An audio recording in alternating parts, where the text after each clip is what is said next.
Whoever's got the video in the background, audio in the background, please mute, please, or turn the audio off, please. Thank you.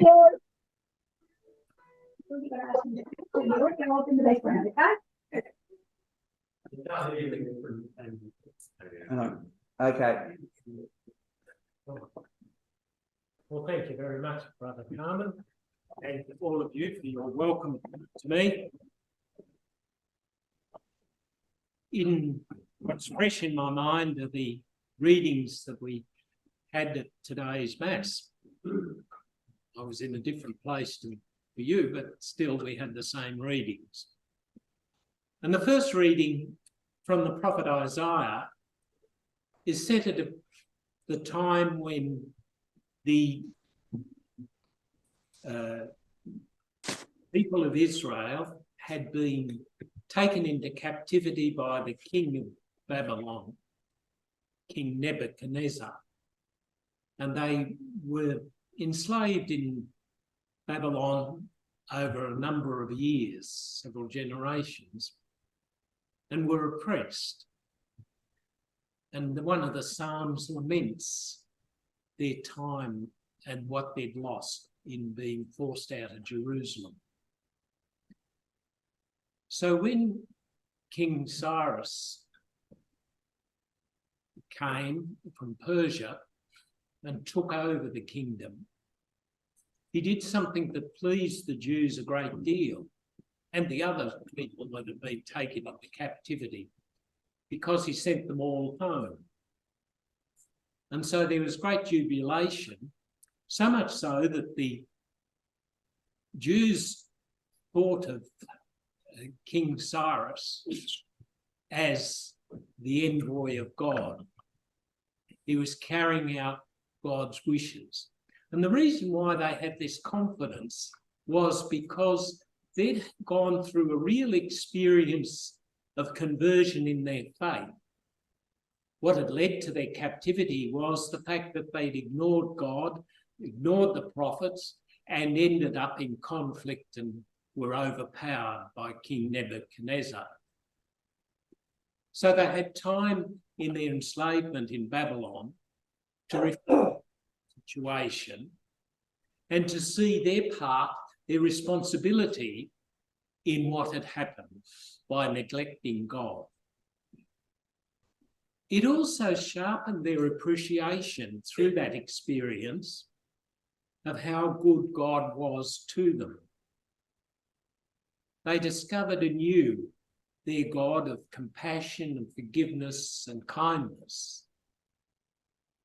And they also had the experience of reflecting upon their own knowledge of God compared with the Babylonians who honoured gods who were materialistic and had no concern.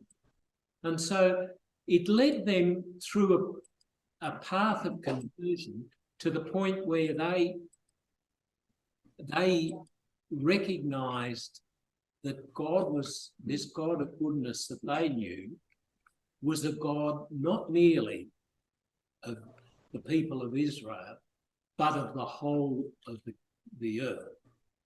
And so when they went back to Jerusalem, liberated, they did so with renewed faith and enthusiasm, and set about re-establishing their lives in Jerusalem.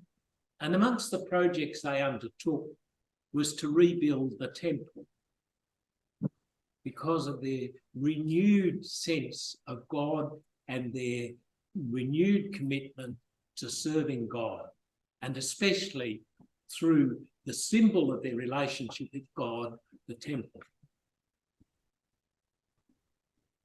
What we see in the second reading of today's Mass from the first letter of St. Paul to the Thessalonians is another insight into faith, because St. Paul moved around from place to place, evangelising and establishing the faith in Jesus Christ in those places.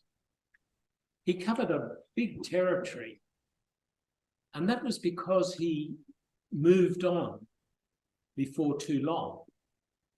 And so in order to keep in touch with those communities he'd established, he wrote letters. And the first letter of St. Paul to the Thessalonians is probably the first of the letters that St. Paul wrote. And as we see from that, it's a fairly brief passage, the Thessalonians were being complimented for their faith, their reception of Paul, and response to his teaching, which planted the faith within their midst. So I suppose when we reflect on these two experiences, the renewal of faith by the Jews at their liberation from Babylon, and the kindling of faith in the Thessalonians after Paul's preaching, we see how transforming the faith is. Of course, we understand that that's principally the work of the Holy Spirit, which St. Paul gives acknowledgement to in his letter to the Thessalonians. But in both cases, there was the openness, the receptivity to the guidance of God in both situations. So I suppose we reflect upon all of that within the context of the ongoing work of the Knights of the Southern Cross. We see how it is that the realities of our faith remain the same, even though our circumstances are different and peculiar to us. Therefore, what is common is that openness to the Spirit and where he leads us. Now, the Knights have traditionally, over the 100 years, just over 100 years of the existence of the Knights of the Southern Cross, they've taken on witnessing to the faith. There have been various different circumstances across that period which have characterised those particular responses. The inception of it was to bring about justice for people, especially in their employment. It was characterised by being a secret society. We've seen a transformation in those, and now in more recent times, the Knights very publicly and proudly present themselves as an important part of the life of the Church. And as they do, they address things that are to do with witnessing to the faith. Stand up for what the faith teaches. Confront those trends in our society which undermine the Christian truth. These are all things that need a variation, but it needs to be addressed, and that's what the Knights are called to do. They don't operate in a vacuum, but always in association with the whole thrust of the Church. Therefore, as that term that's been used in the past, that the Knights were the bishop's men, is proved to be a way of indicating the manner in which the Knights operate in harmony with and augmenting the thrust of the Church. So all of these things you find, particularly as you have your annual conference, and to take forth back to your branches and be enlivened by this faith, as were those Jews who returned home to Jerusalem, Babylonian captivity, and as were the disciples of St. Paul at the So I encourage you and urge you to continue the work that you're doing, not be overwhelmed by the challenges that you meet, because in the past, your predecessors have met other challenges and persevered. It's by doing this that you carry the order forward for the next 100 years. So I wish you well. Thank you very much.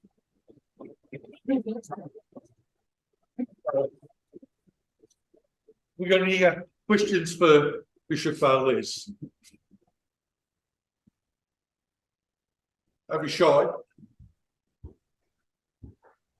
Oh, you've done such a good job there. Oh, sorry, Brother Dom. Do you think that we're in the same situation as the early missionaries in today's society, giving them falling away? I think it's different because what we have in today's society is a general move away from recognising the importance of religion. So all faiths in our own time are suffering a diminishment of numbers and fervency on the part of those who belong, and of course, an ageing. So many faiths, it's not just the Catholic Church, but it's even more pronounced in some of the other Christian churches, have a diminishment of number. What was probably initially brought that was about was the fact that there was a lessening of recognition of the importance of God in our lives. But now what we have is the next generation who haven't been exposed to any religion, and therefore not only an indifference to God, but it's an ignorance of God that further exacerbates the problem. I suppose the challenge is, as it ever was, to evangelise by, as they said in the early church, giving witness to Jesus Christ. And what we mean by that is that Jesus preached God's love in his the way in which he lived his life, the teachings he gave, but importantly, the compassion, the mercy and love that he showed in his relations with other people. That was the sign of God's love in the world. Of course, he was persecuted for it. But what we're called upon to do is to witness to that ourselves. And that's where, I suppose, the gifts of the Holy Spirit are so important, but especially courage not to be daunted by the secularism of the world in which we live, which dismisses religion as something of that attracts eccentrics or is fringe, but to stand up for our faith, not merely in general, but in particular. You know, for example, one of the issues that we've seen diminish in significance within the wider community is the attitude towards abortion. It fills us with horror when we reflect upon what it actually involves. But our society so sanitises it that it's now regarded as something that is every woman's right. Nothing about the right of the poor child that's aborted. So that's what we, as a way in which we have to confront that in our everyday life and show that, no, we're not daunted by the majority view. We still uphold the sanctity of life. That's a rather long answer to your question. Thank you, Bishop. Please, any other questions? If we can put our hands together, Bishop, please.